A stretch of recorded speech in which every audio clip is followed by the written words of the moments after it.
क्षमता के अनुसार मैंने 11 बाइक दी, बट 51 लड़कियों को 4 व्हीलर देना चाहिए। बिल्कुल हमसे तो ज़्यादा क्षमता है उनका, और उनके भाई है भाई गुंजन जी, तो उनके भाई हैं और लोग एक थाली में खाने वाले लोग हैं।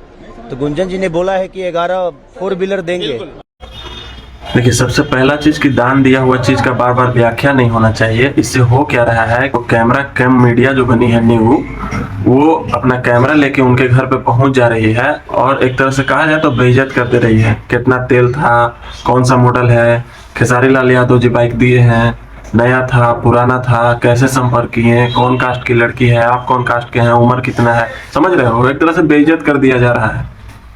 निवेदन है आपसे कि दान दहेज वाला चीज पे मैटर बंद कर दीजिए। आप बहुत ही प्रशंसनीय और सराहनीय कार्य किए हैं कि ये पुण्य के कार्य में आप साथी बने हैं, समझ रहे हैं ना। दूसरा चीज, कौन क्या करता है क्या नहीं करता है उससे क्या लेना देना है।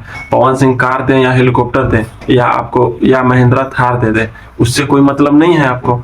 आप तो काम किए ना, तो अपने ही शब्दों के माया जाल में फंस जाते हैं खेसारी लाल यादव।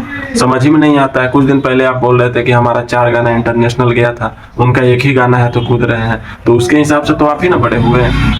तो ऐसा कंट्रोवर्शियल बयान देने से कोई फायदा नहीं है, विवाद पैदा करने से कोई फायदा नहीं है, समझ रहे हैं ना। ये गुंजन सिंह हो, पवन सिंह हो, आप लोग सब एक ही होइएगा।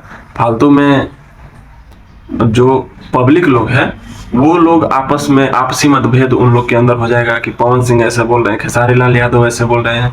तो आप लोग ऐसा प्रयास कीजिए जिससे भाईचारा बना रहे।